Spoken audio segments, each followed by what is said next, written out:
I asked for spooky stories. You guys delivered in the comments. And some of the stories, I'll let you read them for yourself.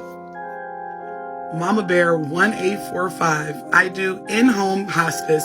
The scariest thing, I'm washing the patient in the bed and he pointed behind me. I turned around and there was a black woman in all black. She was beaten and her clothes were torn. I lost it in my head, kept cleaning, looking behind me. After 3 minutes, she was gone. Came every night till he died. The ultimate dash. Girl, I worked as a CNA. There was an elder W man, and he would talk crazy about 2 black boys sitting at his table watching him, always side-eyeing him. He did something to those boys, shaking my head. Miss T. Sweets. I'm sorry if I said it wrong, girl. When I was 14 and my granny was in hospice, I had an experience with her roommate. It was in the 80s. I'll never forget.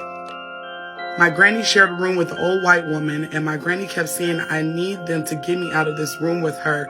I am sensitive and been able to see and talk to the dead, even as a small child. Well, me and my mom went to visit her. When we got in the building and began to walk to her room, I could hear the patients crying out. And some I would see the spirits standing there in their room. When I got to Granny's room, my stomach dropped to my toes. And when I walked in, I could see a young black female in the corner and her roommate was losing it. I looked at my granny and she said, you see her too, don't you? I said, yes, Granny.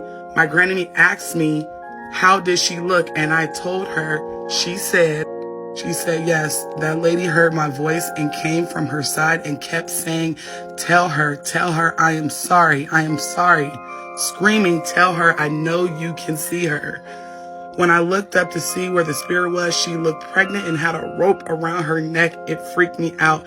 I kept asking her, what did you do? What did you do to her?